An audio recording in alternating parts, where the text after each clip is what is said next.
and welcome to another episode of the podcast. Thanks so much for listening to today's episode. And today I have a great interview with Dr. Mark Kovacs. If you are a listener of the podcast for at least the past few months, I would say, then you know about Dr. Kovacs, and he has been on the podcast several times, as well as my tennis summits. He is a performance physiologist, researcher, professor, author, speaker, and coach with an extensive background training and researching elite athletes. Dr. Kovacs is the founder of the International Tennis Performance Association, of which I am a member of, and the Kovacs Institute. And the ITPA has members in over 38 countries and is the leading tennis fitness, performance, and injury prevention association in the world. And I highly encourage you to check out the ITPA at www.itpa-tennis.org, and I'll have the links in the show notes page. Dr. Kovacs has trained numerous top professional tennis players, including John Isner, Sloane Stephens, Sam Querrey, Youngm and Melanie Oudin. And a very cool thing that has happened recently is Dr. Kovacs has created and now co-hosts a show, a podcast called the Doc and Pro Show, featuring Dr. Kovacs and professional golfer Jason Bohn, where they talk about tennis, golf, sports, and life, and how you can improve your sports performance. Jason, I hope I pronounced your last name correctly. But in any case, very cool show that you should check out as well. And again, check out the show notes for all the links to today's show.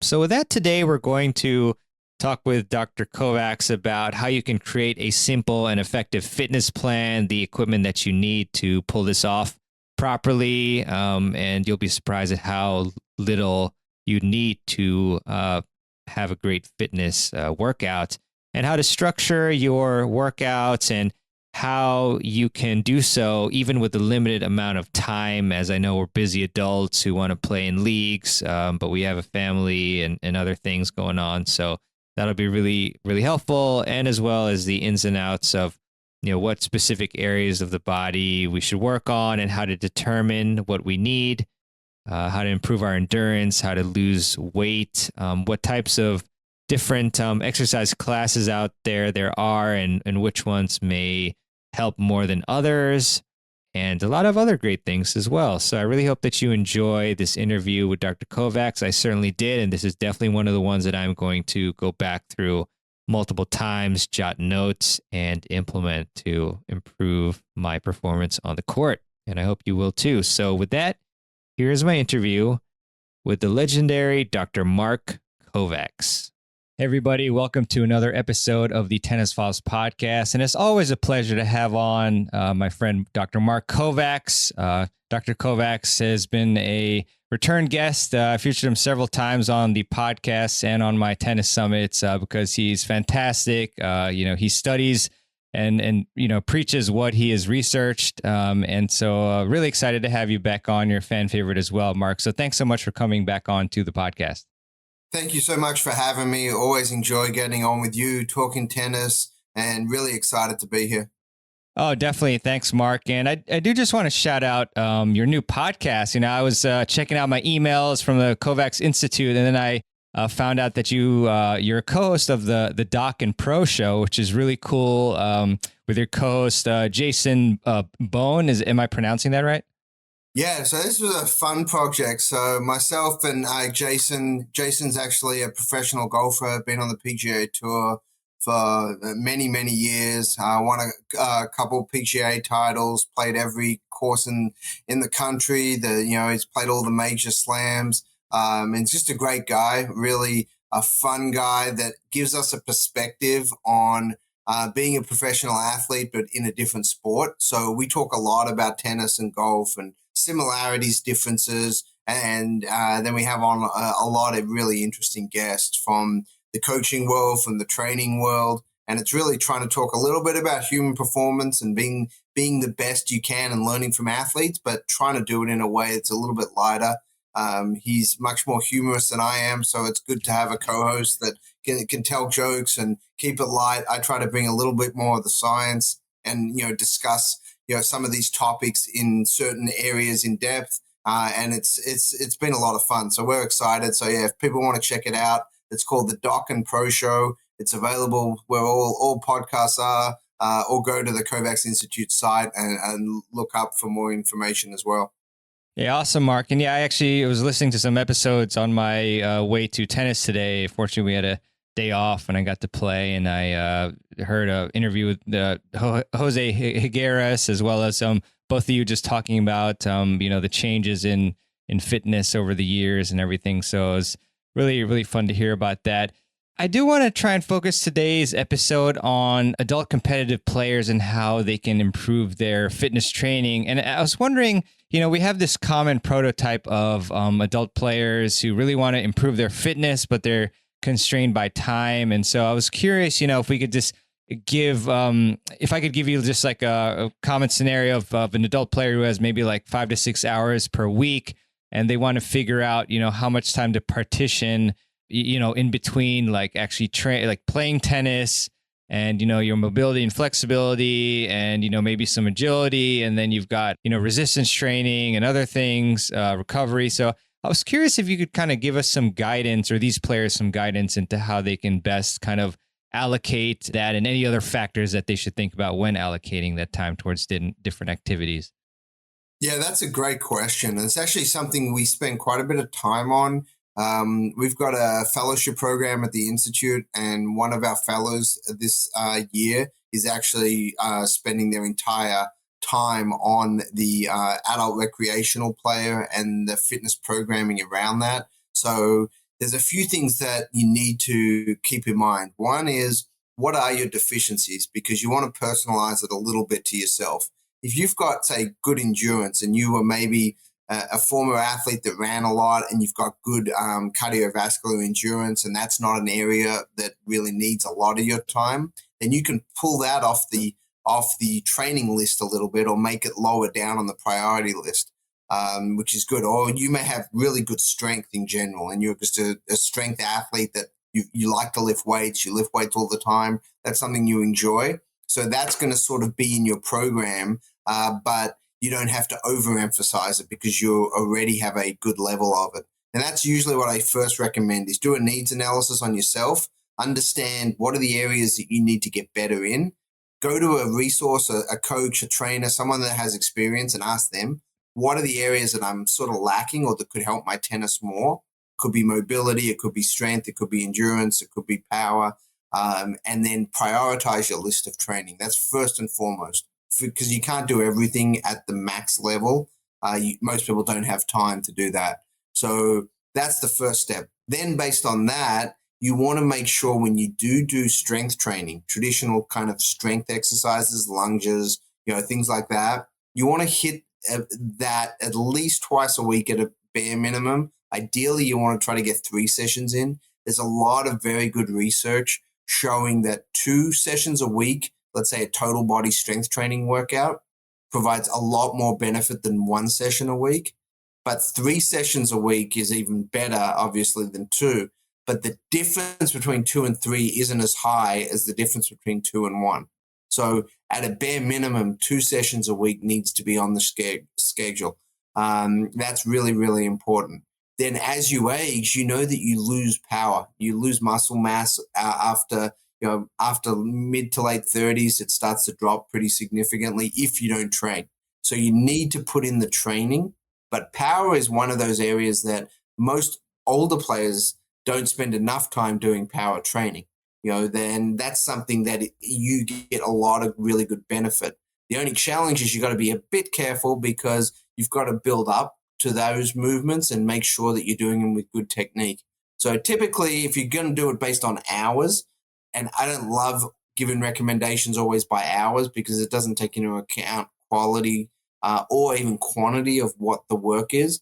But in general, most people think in time. So if you're trying to strength train at least 3 hours a week, if you can get, strength training, and that includes warm up for the strength training, that includes a little bit of cool down. That may even include, say, a lot of your injury prevention work as well. So when I say 3 hours, your whole session may be, let's say, an hour at a time, but you do 20 minutes of heavier strength work, 20 minutes of speed and power type work, and then you've got 20 minutes of warm up, cool down, and some injury prevention stuff. So that's sort of a bare bones minimum level of 3 hours on that. Then definitely want to do some mobility and stability training.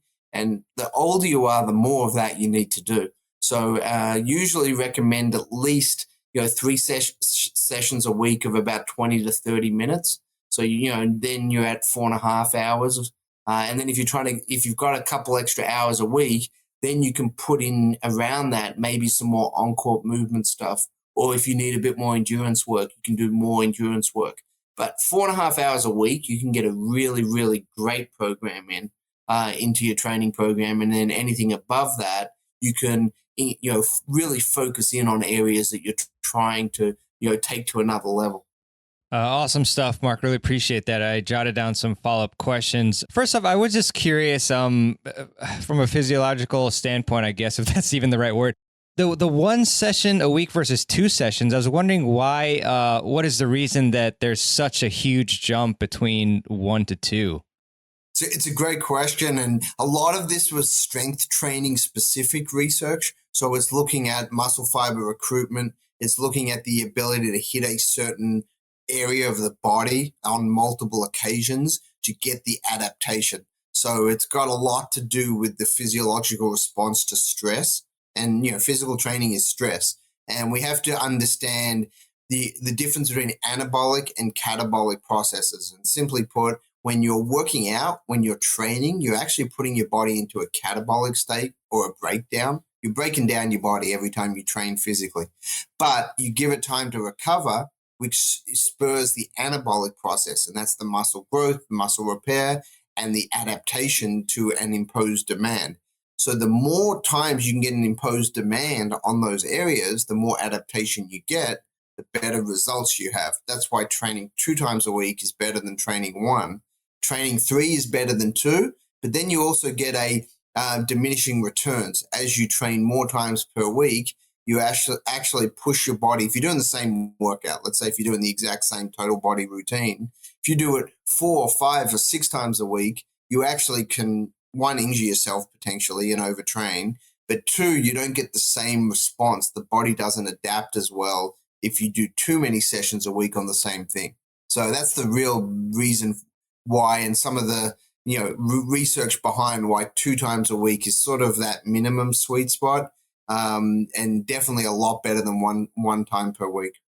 Thanks, Mark. And is there any advantage besides, time constraints to doing a full body workout versus breaking it out into certain body areas or parts? Yeah, so no, there's a lot of ways you can split up programs. And, with the athletes I work with, we change the routines based on their time abilities, their areas of focus, the needs analysis. So the most common is a total body workout because a lot of it is time. People want to go in and get a full session done at once.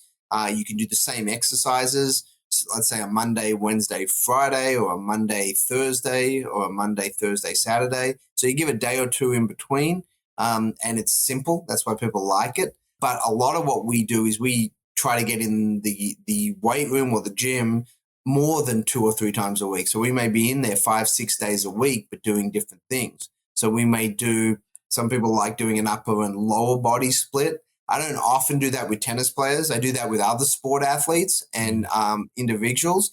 But with tennis, because it's so important to hit the lower body so frequently because it's a movement sport, we usually have a lower body emphasis on every workout with an upper body component.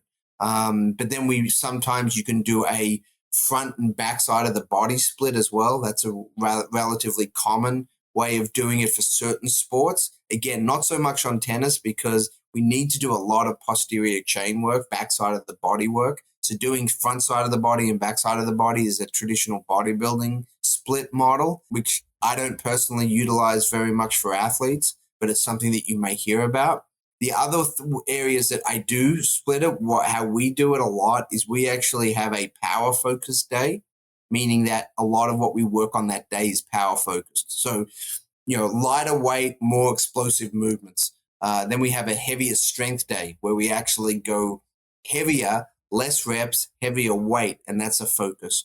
And then we have another day where for most athletes, we'll do a tennis-specific endurance circuit. This is looking at more endurance work, but with a strength component. So can you do, say, 20 lunges with light weight in different directions without fatiguing? That builds up a little leg endurance work. So that's usually how we set up our weeks. It's an undulated, periodized model. And the reason we do it is we can increase and decrease the volume and intensity if an athlete has a tournament that week or if they don't. Because a lot of the athletes that we work with may play 15 to 25 tournaments a year, some even a bit higher than that. And we need to continue building throughout the year. So we'll do weeks where it'll be very heavy on the volume and the intensity. And then there'll be weeks where our volume will be a lot less. Still relatively high intensity, but if their normal total volume for that week, I'll give you like an arbitrary number, is 800 on our scale. A tournament week, and it's an important tournament, their volume may be 150. So it's significantly less, but they're still doing something. But their real goal that week is to be fresh for the tournament, focus on recovery, focus on getting the body to play at the highest level possible.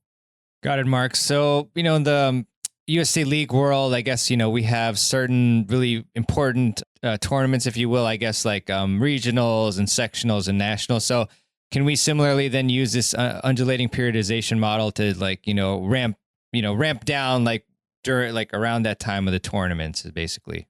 Yeah, exactly. That's the beauty of it, is you can ramp up or down from week to week, which is what tennis needs to do. We don't have the luxury always of, with leagues, it's a little bit easier than, say, a traditional, junior tournament or professional tournament schedule, because you sort of know when those events are, a season out. You know sort of majority of the time when your matches are, unless you're in a flex league. If you're in a flex league, it's a little more challenging.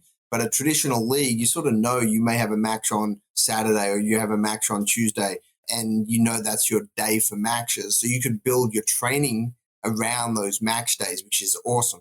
It's similar to college tennis in that respect. You sort of know when your matches are. You sort of know the teams that you're playing. And if you know your level and you've played in a certain league for a few years, you sort of know which teams are better, which teams aren't as good most of the time. So you can actually even prioritize. And this is what we do with our college teams that we work with. We prioritize matches. So if we're playing a certain club and they're always really good, they always recruit well, they always have good players, they're going to be a priority one, meaning that we got to be playing at our best. We may not train as hard that week off court because we want to be as fresh as possible for that match. But we know we're going to play another match the following week that they're not always as good, and we should be able to win pretty well there. So we're going to train through, in a way, that week, and we're not going to adjust our workload down to be fresher for that match, because we know we've got bigger matches coming up, and we treat it more as a training week. So you can do the exact same kind of professional or collegiate schedule for an adult league player and team as, some of the best players in the world do. And that's the beauty about tennis, is just because your level of tennis and the type of tennis you're playing maybe isn't on TV, doesn't mean you can't train like the pros. Right. Yeah, I appreciate, experts like you bringing that knowledge to us, how we can use the pros training in our routines. Regarding posterior chain work, I just wanted to highlight that. And just for, the viewers and listeners that don't quite know exactly what that is, could you kind of explain that? And then maybe what types of exercises would constitute posterior chain work? That's a great comment to make, because posterior chain is really just describing the backside of the body. So when you're thinking about posterior chain, it's really a little bit of the lower back, the glutes, the hamstrings, the calves. And it's usually the need to improve the strength in those muscle groups, because most athletes, and especially in tennis, because of how the sport's played, our body weight is always shifted forward. We're always in that ready position. Our coaches always tell us, get in the ready position, be in that athletic stance, the return position on the return of serve, the volley position, get low, lean forward. All those things that we are taught on the tennis court shift the weight forward into the front side of our body, or the anterior chain muscles, which are the quads, the hip flexors, things like that. And those are very strong typically just by playing tennis. You strengthen those. our backside of the body, the posterior chain, unfortunately doesn't get a lot of extra work when we play. So there's becomes this discrepancy between the front side of our body and the back side of our body.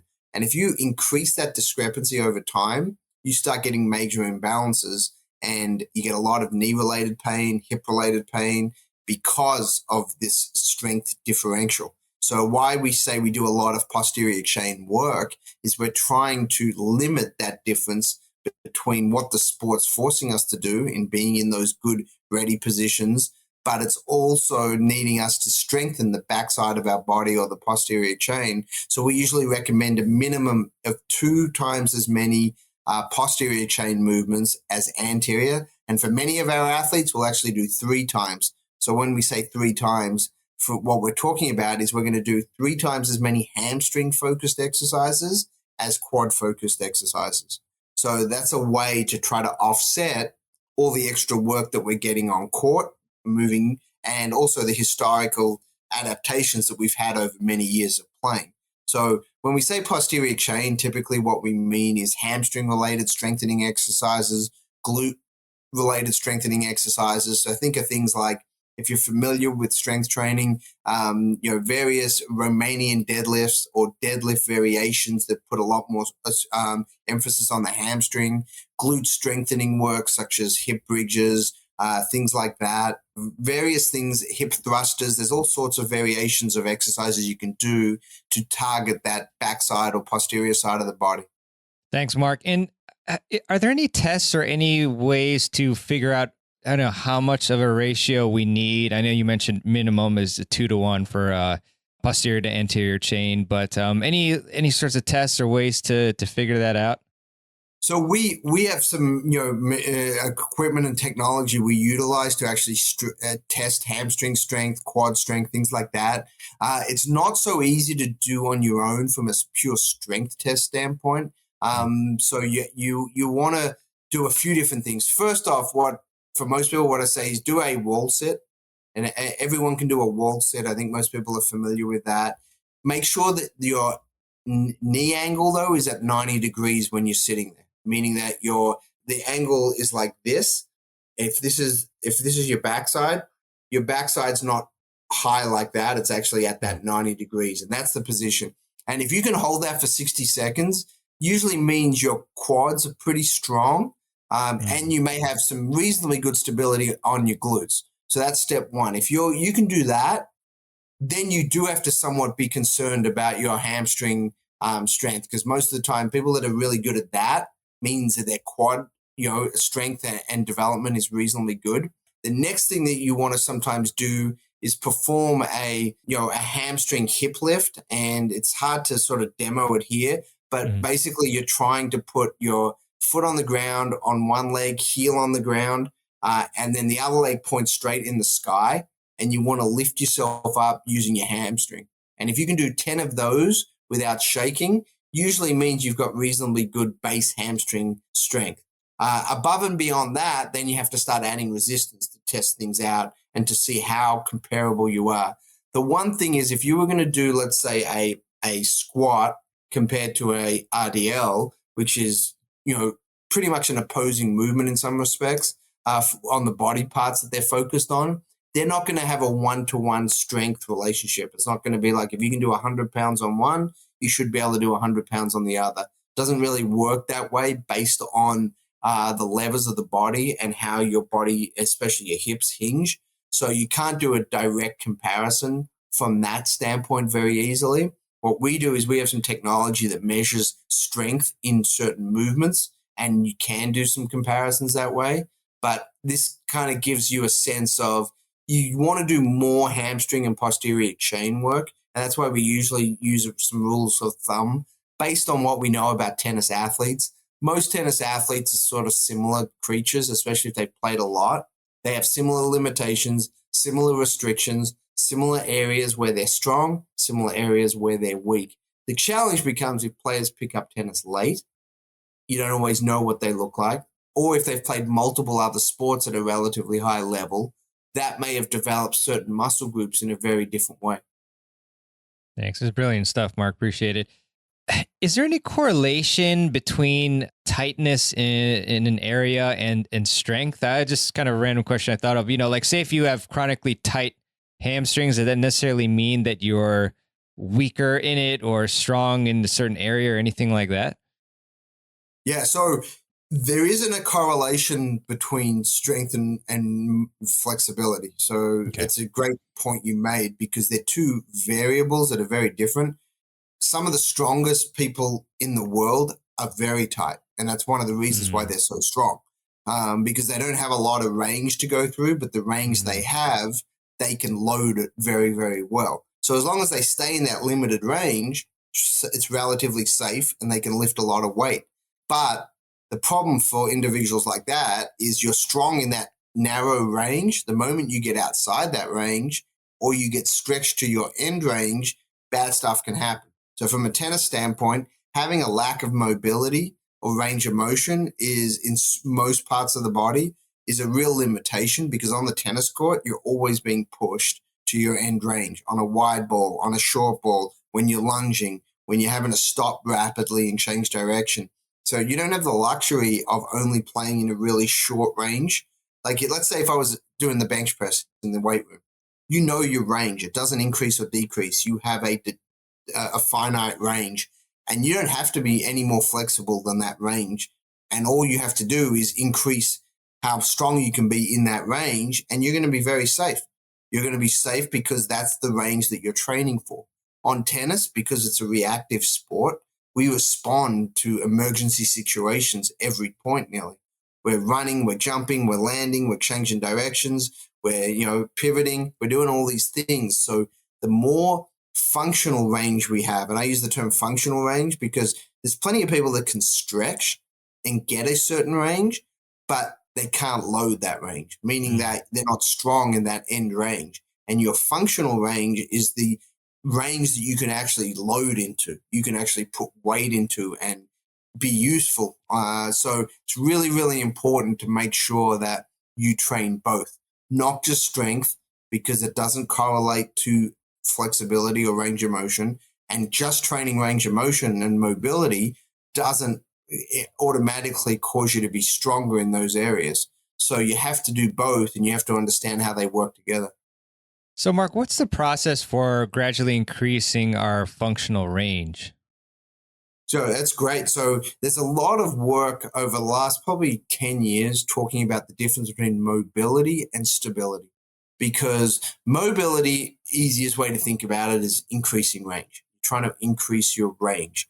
But you have to be stable in those ranges. So you have to do a combination of increasing your range. Like I think most people historically have understood stretching, static stretching or even dynamic stretching, and is the ability to increase your range through a certain distance. And there's multiple ways to do that. There's assisted stretching where someone stretches you. You can stretch yourself. You can do a bunch of different movements to increase that range of motion. But then you also want to develop stability, which many times can be correlated with strength up to a point, meaning that you want to be stable typically on one leg, in one arm, in a certain range that you've developed. So single leg squats, single leg movements, things like that is talking a lot about how stable you are. The more stable your core region is, your abdominals, your lower back, that entire core region, the better you are in a lot of those single leg movements. So you may have a lot of the time you'll hear about hip instability, your hips unstable, or you don't have good stability in your hip. That may or may not be true, meaning that it may show up in the hip and there's some structural limitations in the hip that may cause that instability. But a lot of the time it may be ankle instability that's causing the hip to give out. It may be core instability that's causing your hip to give out. So we talk a lot about there's certain joints in the body that want to be stable and there's certain joints in the body that want to be mobile. So you have to understand how to train the entire chain to make sure that you're training it the right way. This is brilliant stuff, Mark. In terms of let's say a player wants to lose lose weight so they can get, quicker and obviously more healthy as well.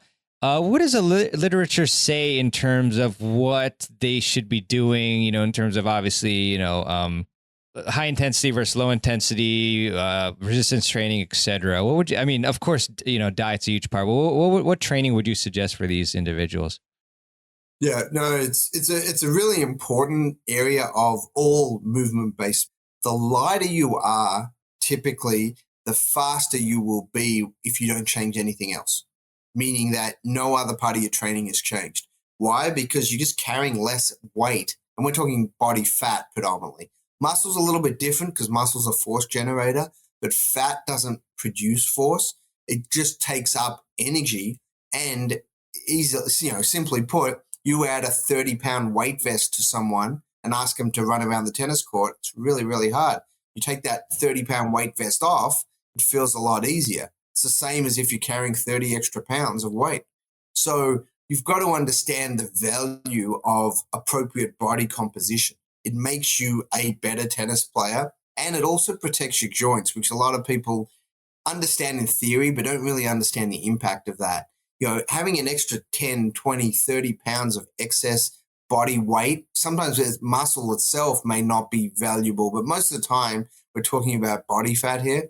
And the quicker you can lose that, excess weight, the better it is not only for performance, but also for injury prevention from a joint specific standpoint. So that's sort of number one. The nutrition side you do have to touch on because it's really, really hard for most recreational players without focusing on nutrition to lose a significant amount of body fat.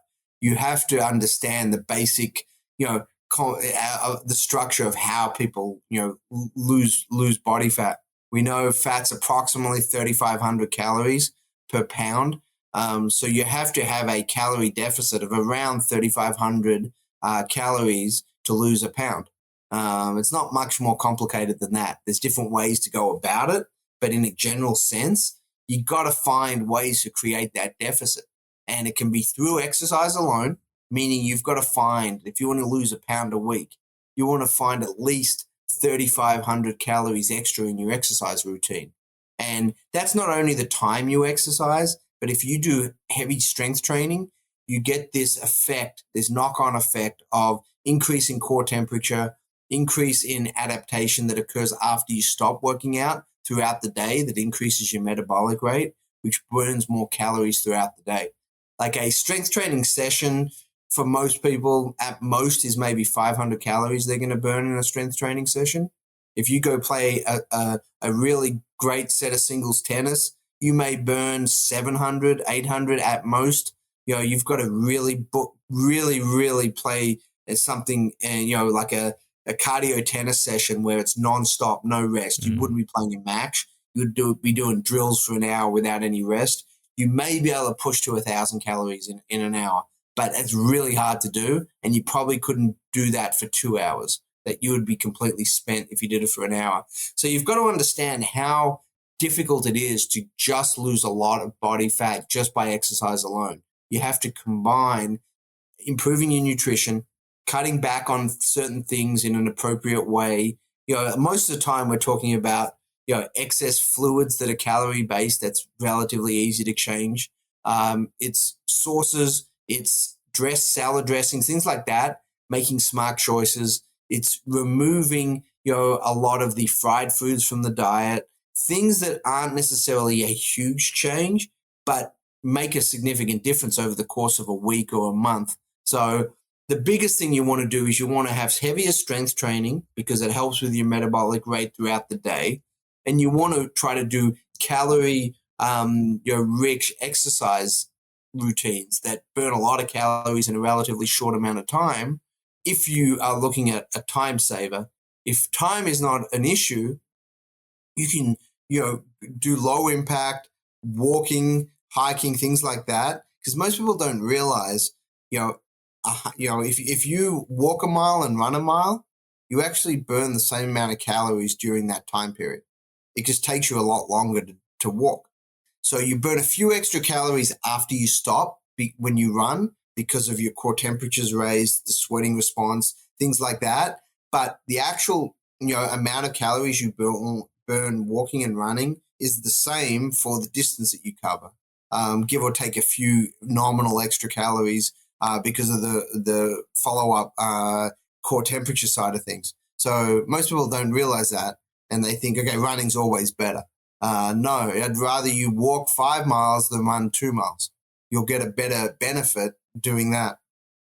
Yeah, and with less joint impact, I would think. So that's great stuff. Yeah, for me, diet-wise, I actually managed to lose a significant amount of weight by just cutting out unnecessary sugars and also cutting down my alcohol consumption. So that's definitely helped a lot. And we actually had Tara Collingwood on last episode. She's a dietitian and a nutrition consultant for USDA. So if you want to learn more about that, definitely check that episode out. Mark, just back to the scheduling a little bit for training and tennis. I mean, is there any problem? Because I would imagine some tennis players, they heard you mention, I think maybe a total of 4 to 5 hours of training. Is it okay to be training more off the court than on the court? Like, do you have any thoughts about that or anything? No, I mean, with a lot of our athletes, especially in certain times of the year, we'll train significantly more off court than on court.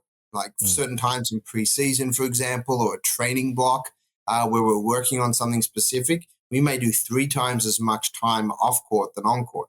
But that includes recovery time, that includes mobility, strengthening work, injury prevention, core work, things like that, conditioning. So when you put all those pieces together, it may sound like a lot compared to how much time they spend on court, but a lot of these athletes spend a significant amount of their day working on their body. Not only breaking it down through training, but also building it back up through recovery and mobility and some other things like that. So there's definitely value in doing it, but doing it right. Mm-hmm. Wouldn't be good just to go and say, run 30 extra miles a week off court and say that's your off-court training. That by itself could be too much for many people. So you've got to be smart with how you use that time. Or if we were saying we're going to lift weights 3 hours a day, every day, 6 days a week, that's probably not a wise call either, because that's going to put a lot of stress on the joints unnecessarily. And the return on your investment is not going to be great because the body's going to break down over time.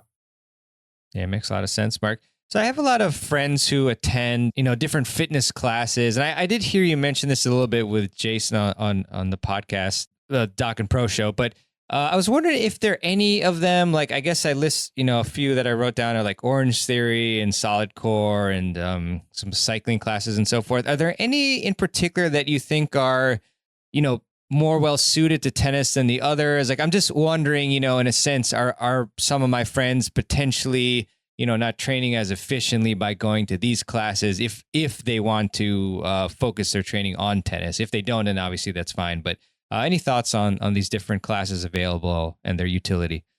Yeah, it's a phenomenal question because there's so many different boot camp variations. There's so many different cycling, rowing type classes, things like that. So the challenge is doing any of those classes consistently, and that's the only thing you do, is probably not the best strategy for training for tennis. Alternating some of those classes can be really beneficial. Every now and then going to a rowing class for conditioning is great. Doing that 4 days a week is probably not the best strategy because it's so limited in the range of motion and the type of movement. It doesn't transfer very well outside of cardiovascularly, and there's better ways to do it. Doing a non-specific high-intensity interval type boot camp workout is good for calorie burn, but the challenge is you may do a lot of, say, overhead throwing movements or shoulder pressing for 100 reps or something like that, which many of these programs put in, and that can really do a number on limitations that many tennis players already have: shoulder impingement issues. They have limited range of motion because of playing tennis for a long period of time. They've got internal shoulder rotation problems. And doing just random exercises and high rep aspects of that can actually injure them. And, we know that a lot of these boot camp classes, are very good if they're taught with good instructors.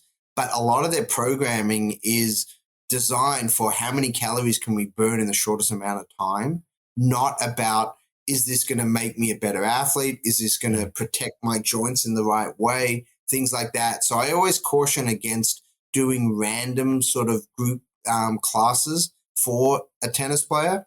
You want to make sure that you at least go somewhere that maybe works with athletes. So they may offer some of those classes, but they also train athletes. So the person delivering the class understands the sport a little bit, so they can modify certain movements, which is fine.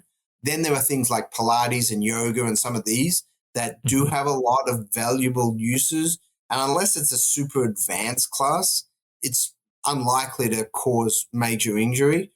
Even some of those classes, though, yoga and things like that, can put you in compromised positions for a tennis athlete, meaning putting your shoulder in a position that is uncomfortable. So I always recommend anytime you feel pain or discomfort, back off that exercise, because just because it's on the board, it's on the sheet of exercises to do, everyone else in the room's doing it, doesn't mean you should be doing it if there's any pain. And that's a really important self-check. But again, I always say there's never a bad exercise. There's just a bad exercise for you, meaning that that exercise is not appropriate for you at your stage. The volume may be too high, the resistance may be too high, the movement pattern may not fit your biomechanics currently. So it's never the exercise's fault, but it's the program's fault for you. So you have to understand that. And it's a real tough question to answer for individual athletes because you don't know what their problems are. Someone may have a bad hip. Someone may have a bad shoulder. Someone may have torn their ACL twice and they can't load a certain way. So there's always a program that's best for you. But again, it's important to keep that in mind. Yeah, thanks, Marcus. I think I recall you and Jason talking about how, somebody can't just take like a pro's routine and copy it exactly. They have to, as we talked about earlier in the show, and just now kind of allocate according to their strengths and weaknesses and what they need. So, yeah, I mean, I'll give you an example right now. I work with three ladies on the U.S. women's national soccer team, and they play different positions. One's a goalkeeper, one plays, center back, and one's a forward. And they're on completely different programs. I mean, they don't even look similar in what they do. One person has to lift way heavier than someone else because of their position and what they're trying to accomplish. One has a great training base and can handle certain movements. One has had a few prior injuries that are limiting certain movements. So just within even a team sport, the workouts are completely different. So from a tennis standpoint, and with older, adults and recreational players that may have a history that is very different than who they're playing with or against, it's really, really important to personalize some of this stuff. Yeah, thanks, Mark. Just curious, what sport would you say is most similar? Like, I guess when you're putting out a training for somebody, given taking account like the variables of different people, like what sport would you say is actually like fairly similar in the way you train the athletes to tennis, if there is one? It's hard because every sport is pretty different. Like, for example, soccer has some valuable footwork things that is useful for tennis, but their distances are a lot longer, and most soccer players don't need certain things that tennis players need from an upper body standpoint. So you've got a completely different training program for the upper body. Baseball pitching has a lot of valuable components for the upper body that we utilize with tennis players. But everything else about how to train a baseball player, especially a pitcher, is sort of, irrelevant because they don't have to move. They pitch and that's all they do really. So they don't have the same movement requirements. A basketball athlete has to do a lot of changes of direction, stop and start and things like that. But, they jump so much more than tennis players. They're so much more explosive vertically, whereas most tennis players are more explosively many times laterally, multi-directionally. So there isn't one sport, that you can easily say. Volleyball similar in many respects to basketball, smallish positions, which is useful for tennis players to train like that. But there's a lot more vertical movements, a lot more knee-related pain, a lot more Achilles, ankle type stuff, calf problems. We don't see as much of that in the tennis athlete. So typically how I've always done it is I've taken the best from some of these other sports. So we do a lot of stuff that pitchers do for tennis players. We do a lot of stuff that basketball athletes do for the lower body. We do a lot of stuff that soccer players do. Same with football quarterbacks.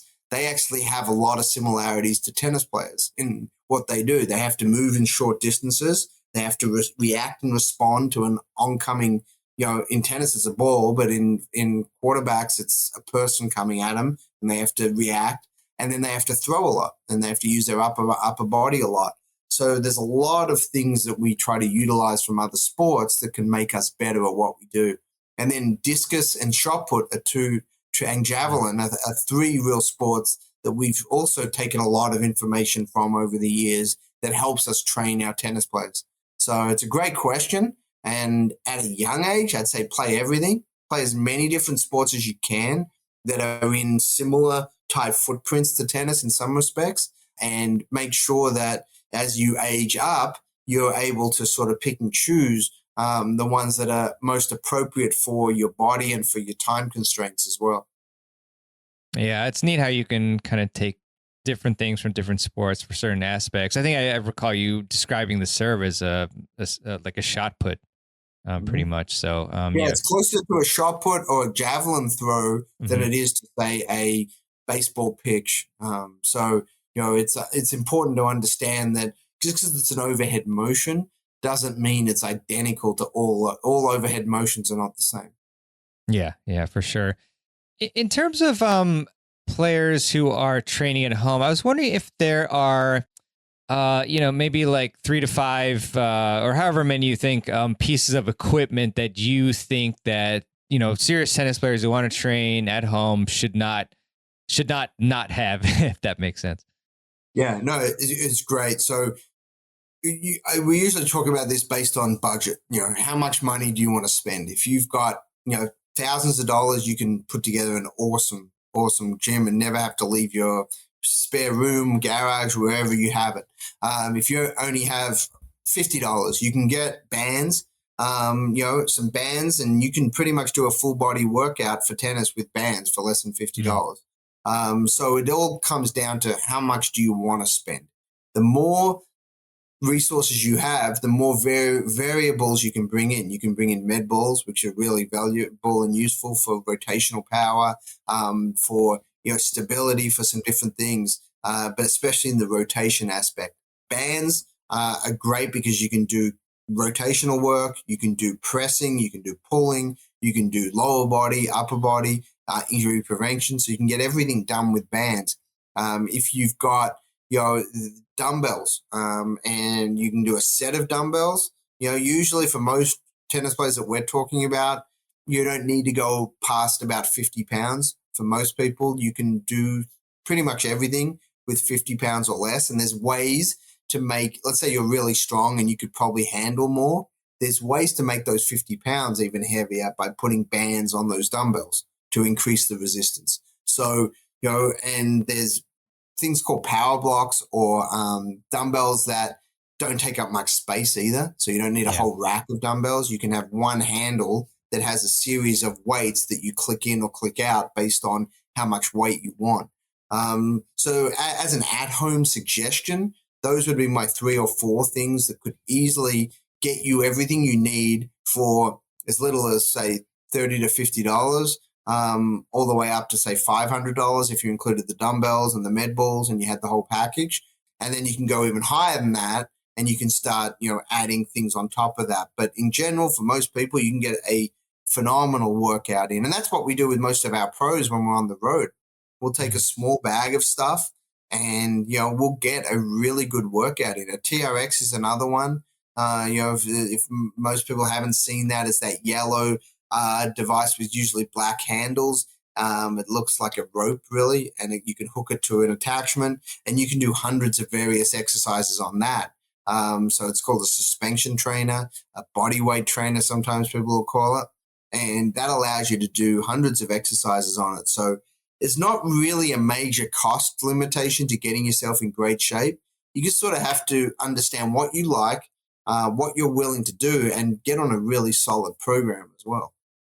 Yeah, thanks, Mark. In terms of the dumbbells, I think was it maybe last year or a year and a half ago, I got these was it Core Home Fitness, like you said, the where you can just click on the different weights, and that's been really great. Saved a lot of space and everything. So things like that. In terms of core training, Mark, I also heard you and Jason talk about this and the importance and how we have to train our cores the proper way. You know, there's you doing like 1,000 sit-ups and stuff like that may not be the best thing. So I was wondering, what is the optimal way for us to train our core? I mean, they could be, exercises you could let us know about or any other information so that we can properly train our core for tennis.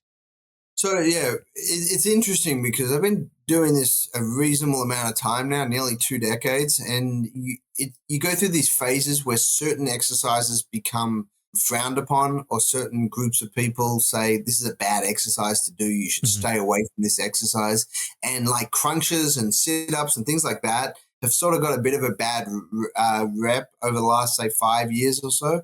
A lot of people are talking about, all you need to do is planks or plank variations, basically isometric exercises. So you're doing variations on a plank or other, it's called anti-rotation training, which is another way to call it is isometrics or variations on isometrics. So you're not crunching. And some of that came about from some research. There's some really good research that was done on the spine and how many flexions and extensions the spine can do over a lifetime. And there's sort of a break point. You only have a certain number before your disc break down and things like that. And there's some truth to that.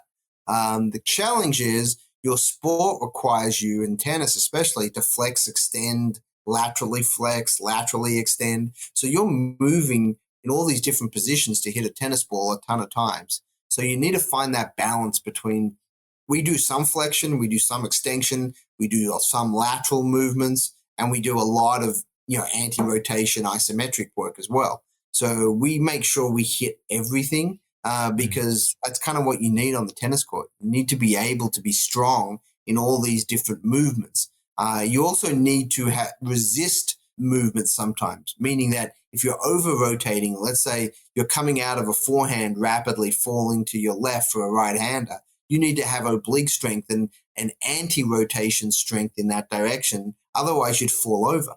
So you need to train a lot of the times in the reverse of what the movement is that you're training. Many people, when they say, hey, I'm training for my forehand, and they'll do a med ball throw, or they'll do a kind of like a twisting med ball exercise or something like that, thinking that they're training their forehand, and then they do the same training their backhand. What we just spend a lot of time on is actually training the reverse, meaning that they'd have to hold against resistance at the end range of where their med ball drill would have finished. And the goal there is to make sure that they're really strong in those end ranges, predominantly in that rotation situation or that flexion extension situation. So they're strong enough to stabilize in those positions. And that's really important from an injury prevention standpoint as well. Very interesting. So, it just seems like we just need to do a whole different mix of things, from crunches to Russian twists to, med ball work, and that all just will help because we're doing all those different things when we play. That's assuming you don't have any significant degeneration. So it's important to, especially for the population that we've been talking about, the sort of league player, just be careful, because if you have had weakness, if you had issues, you do have to be very careful. So for a lot of individuals, make sure that you get on a program based on your structural limitations, your deficiencies, prior surgeries, things like that, because a lot of people don't want to flex or extend too much because they've had disc problems in the past or there's issues there. So we spend way more time with those athletes in some of these more controlled environments. So it's just important to make that note. But for a healthy individual, you need to be strong in all these different areas. You just don't want to overdo it. Like you said, 1,000 crunches is not a good idea for most people. Normally, we're talking about 20 to 50 type range, and then we'll do a different movement. So we're not doing hundreds or thousands at a time. Even though there's a lot of athletes that have been successful doing 1,000 crunches a day. So it's one of those situations that there's certain body types that adapt to that well and can handle it. But then there's also a risk to a lot of people if they try to copy a program like that. Just because it worked for a really good athlete doesn't mean it's going to work for you. Yeah, 100%, Mark. Mark, really have enjoyed chatting with you. I know I've got a bunch of stuff to do today, but I do want to first off ask you again. I know you mentioned it initially, but where can people, check out your content? What is the best place or places to go to learn more about what you do? Yeah, so we have a couple different resources available. If you go to kovacsinstitute.com or at Kovacs Institute on Twitter or Facebook or Instagram, we post quite a bit of stuff on there. We have a weekly newsletter that goes out on Wednesdays, a lot of free content there. So if you haven't signed up for that, go to kovacsinstitute.com, sign up for the free email. We send out a bunch of stuff there. And that's probably the easiest way to communicate and to get in touch with us. Awesome. And just want to give you the floor if there's any other final closing thoughts you might have in regards to tennis fitness for competitive adult tennis players.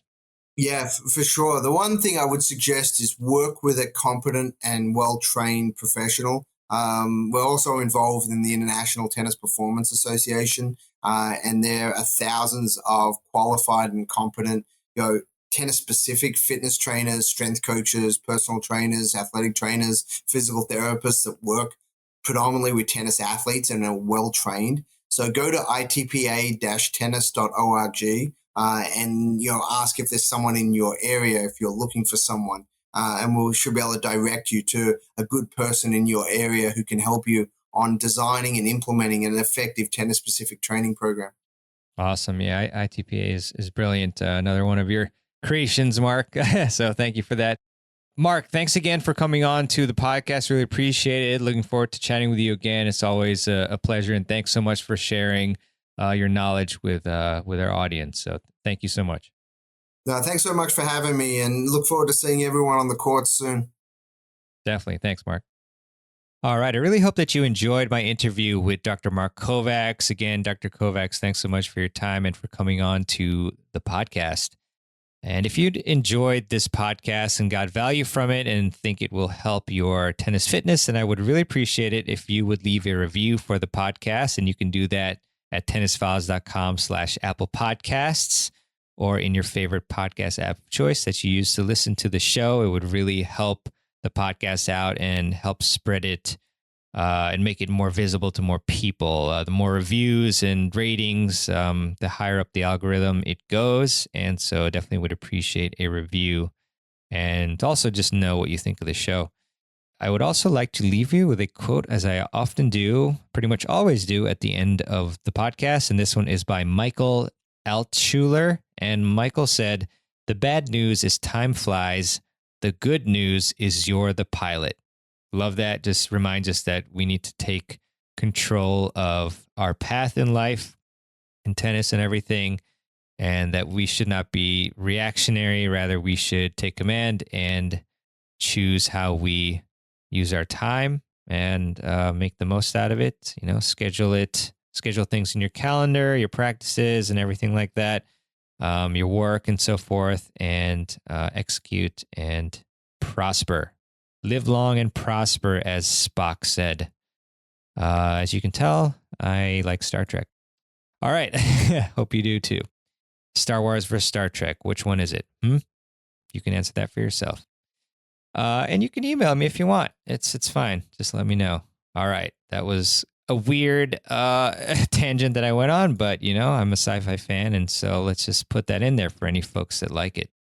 All right. With that, thanks so much for listening to the end. You're a true warrior if you did, and a tennis fanatic, and I appreciate that. So with that, I will see you on the next episode of the Tennis Files podcast.